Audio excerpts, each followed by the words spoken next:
Hey everybody, Joseph Rothschild here, aka MBT, and I am joined, as always, by the inscrutable Hardleg Gaming. How are you doing today? Hey, how's it going? I'm doing all right. Oh, Not too excited about this duel. you seem down. Do you have any idea what we're commentating for today, potentially? We're playing barrier statue stun, essentially. I mean, there's no barrier statues. It's like Fossil Dyna, Jaugen, Moon Mirror Shield. This is not what I expected in the top 8. That's right, this is top 8 of the 10th Reddit non-meta tournament, and we've got two pretty interesting decks. One is DDD, we've had on camera a couple of times. It's got a wealth of interesting and innovative plays. The other doesn't. Uh, it's Stun. Now, the non-meta tournament has a special ban list, so a lot of cards that would make Stun very powerful, think Mystic Mine, There Can Be Only One, etc., are banned. However, Card of Demise was unlimited as an experiment for this non-meta tournament specifically, and here we are. Yep. Well, Inspector Border's also banned, but I mean, in the case of this, like, look at this hand. He has like 2-0 attack, 3-0 attack monsters, a 200 attack monster, and fucking nothing. Well, Swirl Slime does crash, for what it's worth. Yeah. Assuming none of those traps do anything, Swirl Slime can crash. Yeah, that's But the most miserable part of Stun, is so often it's like, well, you know, if none of the back row does anything, we're fine. And then, yep. Normal summon Cerberus, you're not going to see that very often. yeah, well, I guess that's okay. So, this card's level can be changed to 4. So, keep that in mind. Maybe. Can it? I don't know. I don't think it can. No, that's the pendulum effect. Oh, boy. Alright, so Armory Call going to be here changed. we go. Doesn't even force a replay. It's going to equip an equip spell from the deck to Jaugen, and You just lose 100, you know the drill. yeah, Moonmere Shield is the pick. Now, I've seen Jeff Leonard specifically play Barrier Statue Stun, and when he did it, he played Armory Call for Mage Power to close out games. This deck is not doing that, so we will be seeing the game end in bits of 300. Yep. It's just like Yatagarasu all over again. It's like Yatagarasu, but somehow less fun. We get to Dark Contract with the gate again. I mean, that's pretty good that we get to do this every turn. Yeah, well, I guess the duels will end slightly faster because Dark Contract will take 1,000. Is there like a... Oh, gosh, I mean... a polymerization in the DDD deck? I mean, even if he can't special summon. Yeah, Jaugen, for those of you who were born in 2007, is just a miserable card. The original pair of Fossil Dyna and Jaugen, this is the one with lower attack, but that matters very little when you've got a Moonmere Shield on field. Thankfully, DD Orthos should be able to get rid of something. Target one DD and one other Dark... Hey, there we go. So we can pop the Dark Contract with the Gate in one of these back row, or the Moonmere Shield. It's going to be met with a Dark Bribe, unfortunately. Usually this is used as an MST using itself as the DD card, but over the course of a long game, you would be really happy to have this against this deck. In fact, I imagine that's actually the win condition, is just like sticking in Orthos and passing.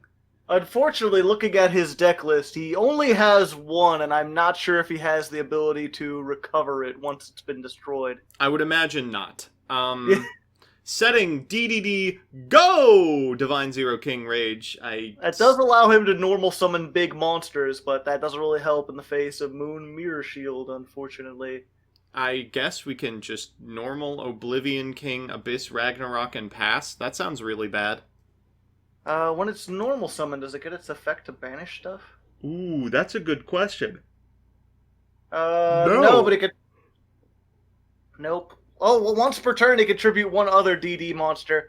The problem is getting 2 monsters on board, which he realizes he can't, and there we go. And what's worse, Oblivion King Abyss Ragnarok only gets DDD monsters, so it would need to find either another Ragnarok, or, like something from the extra deck that you could never go into because, of course, you're locked from the extra deck by virtue of being locked from special summoning. Very fun, interesting, interactive game so far. We are one game in, and I don't know about you, I'm ready to quit Yu-Gi-Oh!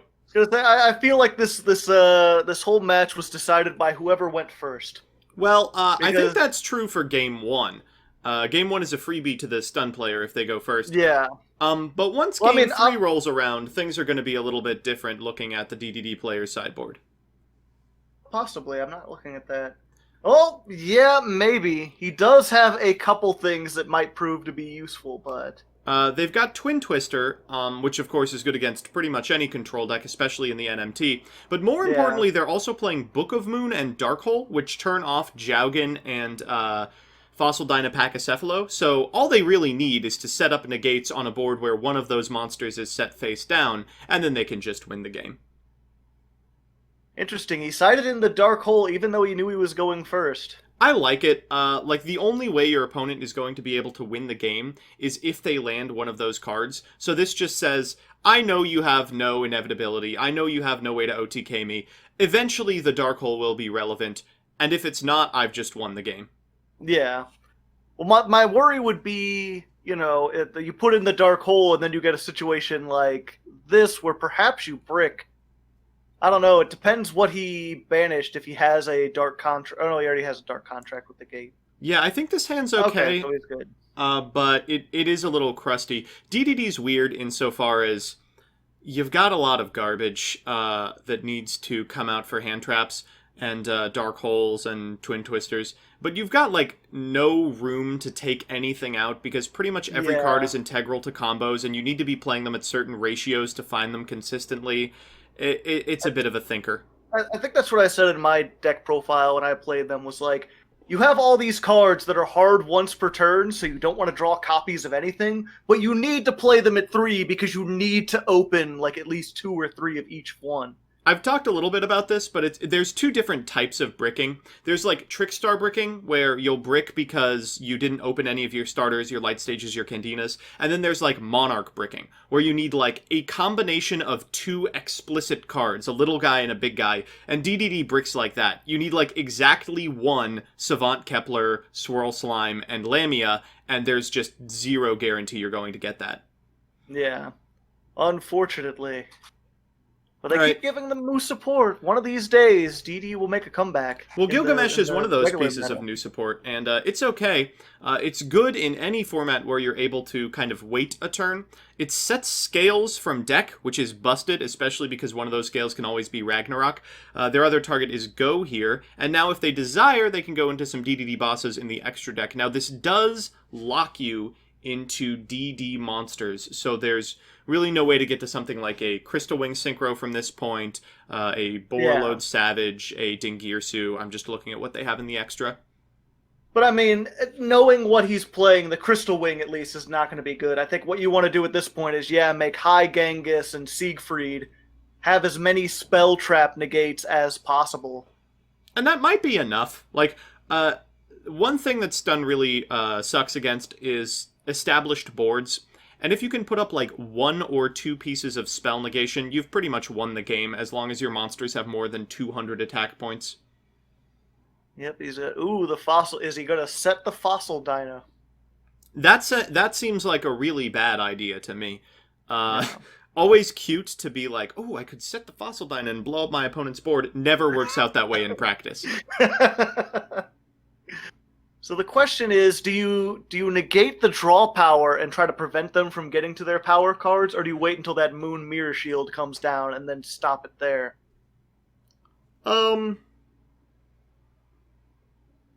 I probably wait for Moon Mirror Shield specifically. Like, nothing else is cleaning up a resolved Flame High King Genghis. Yeah, good point. Although now he has the Ghost Ogre, so he gets the 1 negate and then Genghis is dead. Doo-doo. Da-da-da. Oh, that's bad. Manhunt is also a card that needs to be negated. Very much so. And with the Solemn Judgment, okay, I'm starting to see how this might be able to do some stuff. Yeah, I was saying beforehand that, like, I feel like if you establish a board, they're not going to be able to play through it, but with the combination of, like, Manhunt, Compulse, and then Solemn to stop you from negating it... Oh, wait, no, Solemn doesn't stop monster effects. Never mind. Wrong Solemn. If this was a strike, we'd be singing a different tune. We'll at least get to trade for one of them here. Yeah. Trade one of them, Ghost Ogre will take out the other one, but I still feel like he could probably... I don't know, that Judgment, if he could stop, like, a Pendulum Summon, might be able to do something. Oh, just going strong with the Fossil Dyna. Alright. Sure. I guess you're gonna walk over the swirl slime or something? That's fine. Oh, going for it. Going for it now. Oh, and it resolves. Oh, this is kind of cute. No reason to, if you want to trick your opponent a little bit, no reason to negate it here. We can just flip up this copy of Twin Twister in the battle phase and eat it for free. Oh. I didn't even notice that. I was too busy looking at the face-up cards. Oh yeah, this is going to determine the outcome of the game. But if you're Evil Clone, I think you're still pretty happy about this. You know, getting Twin Twisted for 1 is way less devastating than getting Twin Twisted for 2. Yeah, good point. Especially with all those All right. Yeah, I don't know. Well, now he's going to get Twin Twisted for 2. All right, gonna set the entire hand, and then at end step, I think we're likely to see that Twisters come down. Yep. See you later, Necro Slime. And you don't even have to go for the Moon Mirror Shield. You've got a million ways to get rid of that over the course of a turn. Yeah, it goes for the Dark Bribe and the Compulse, and suddenly Crackdown is the only thing that's really horrifying on this board. Yeah, Crackdown and kind of the Judgment, depending on how much he tries to do. He gets that Search. Seeing if they want a Ghost Ogre here. Yeah, looks like they will. I mean, you know that this person already has everything they want, so it's kind of hard to make that call. Massive Whoa! I love it. This is so cool. And being met with the Solemn, the payoff! Ooh. Oh, man, interesting. Awesome. So, Darkhole would have wiped the board, which eliminates the problem monster and locks them into either non-Moon Mirror Shield draw for next turn or a Moon Mirror Shield with no monsters. With 1 copy of Savant Kepler, you can easily establish an OTK through that. But instead says, you know what, I'll just take the 4K, and suddenly we have nothing left to worry about but the known copy of Crackdown. Ah, and he's going for the Gilgamesh. That's funny. Because if that's... Yep, Crackdown. And the Crackdown fiends the Flame High King Genghis effect. Gilgamesh goes to the graveyard, and ooh, are we not floating? No, has to be an opponent's attacking monster. Ooh. Okay, so that was a bit of a misplay, I think, unless he needed that to be gone for some reason. Yeah, I'm a little lost as well. All right, all we got to get rid of is the Fossil Dynapachycephalo, and that's a great way to do it. We're going for the Dark Contract with the gate here. Going to get a Abyss King Ragnarok. Yep, going you can just normal summon it because of the go. I believe that's a Pendulum summon. And then we will attempt to banish with the effect of Ragnaros targeting Dyna, and that's going to be it. Suddenly, folks, we are in a Game 3 scenario, and this is not surprising at all. Whoever went first won the last 2, and now the DDD player is going to have to play through interaction. Yep, but of course he has the Dark Hole, he has the Twin Twister. Hell yeah. And he also has Book of Moon, which is actually not bad in this matchup because it gets rid of the... flips the monster face down, gets rid of the equip card, lets him special summon. I like Evil Clone saying, oh, come on, with a hand that's Extravagance Duality. Like, I think you'll be fine. Plus Card of Demise now. Oh, God. Every one of these is devastating. I do not hate Judgment, but I also wouldn't have hated, like, going for Extrav and being like, I'm just going to do it again next turn. Card of Demise complicates things, of course. Not even using the Card of Demise. Love it. And a pass out of Judy Hopps. Fantastic. Yeah. Says, you know what? I feel like I can get you to commit to more here. Yeah.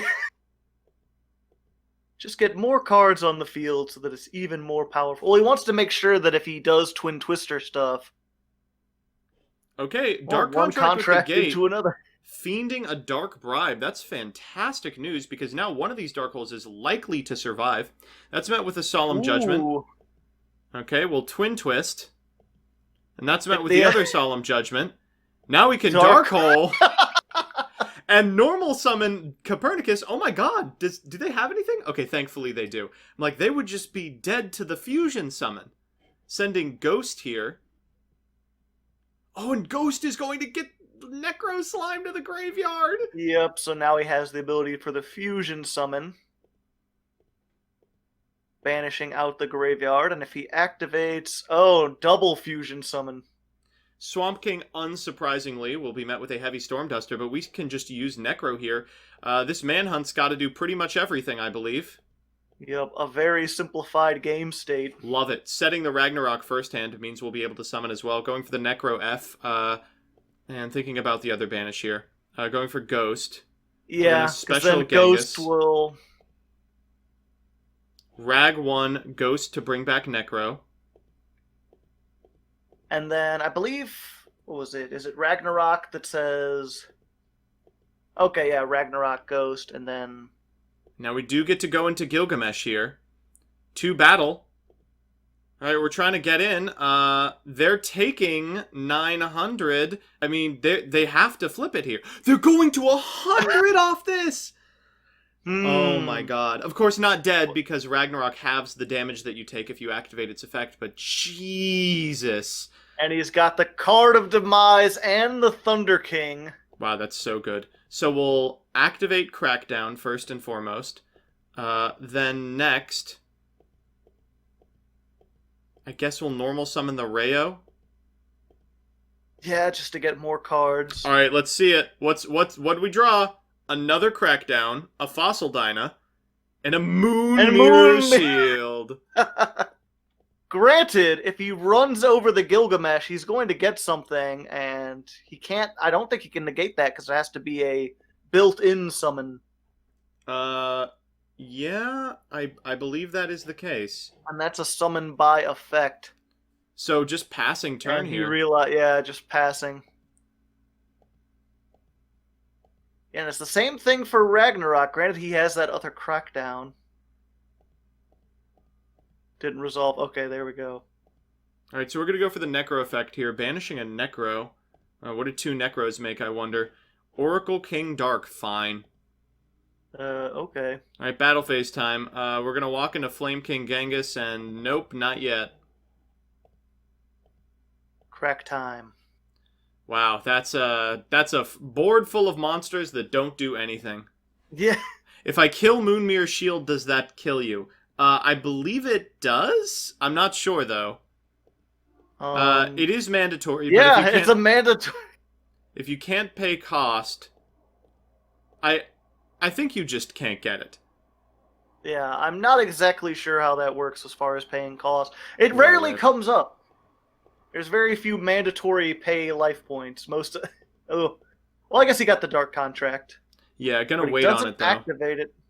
Yeah, I mean, I guess he doesn't have much of a clock or anything. So, while the crackdowns are devastating, and it really sucks that they have to contend with them, they're doing a lot of work in keeping things out of the back row. Like, there can only be 2 pieces of interaction max. Now 1, because Heavy Storm Duster is going to make quick work of these 2. Right, we're going to normal summon Lamia. Wow, and then Link summon another Gilgamesh to reset scales. Yeah, because he... Well, yeah, that's the good point. What's the other one? He set the Solemn Strike, which he can't activate. Right, just an awful card. Yeah, that's... I was sitting there trying to think of, like, why wouldn't he just run over the Gilgamesh and then strike the activation? It's like, oh yeah, he has 100 life points. Alright, we'll go for Thomas and Orthos here. Gonna Orthos the set with the Thomas. Goodbye, Solemn Strike was accomplishing literally nothing.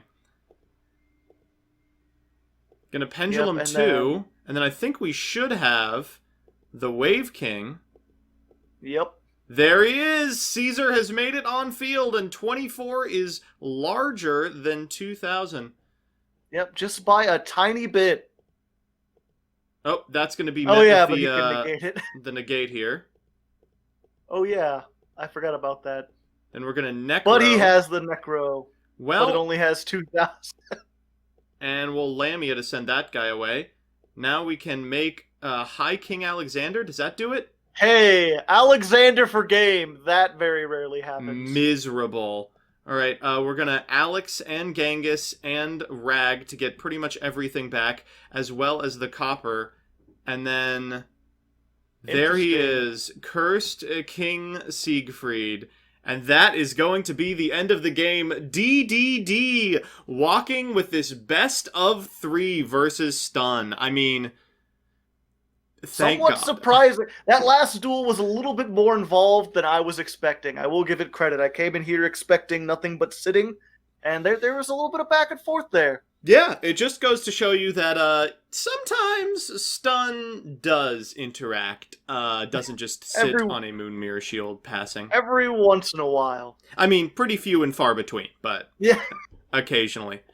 Alright, that's going to do it for top 8. There are only 4 duelists remaining in the 10th non-meta tournament, and one of them is playing DDD. What would you like to see? Keep in mind that the field is still mostly Hero and Thunder and this deck.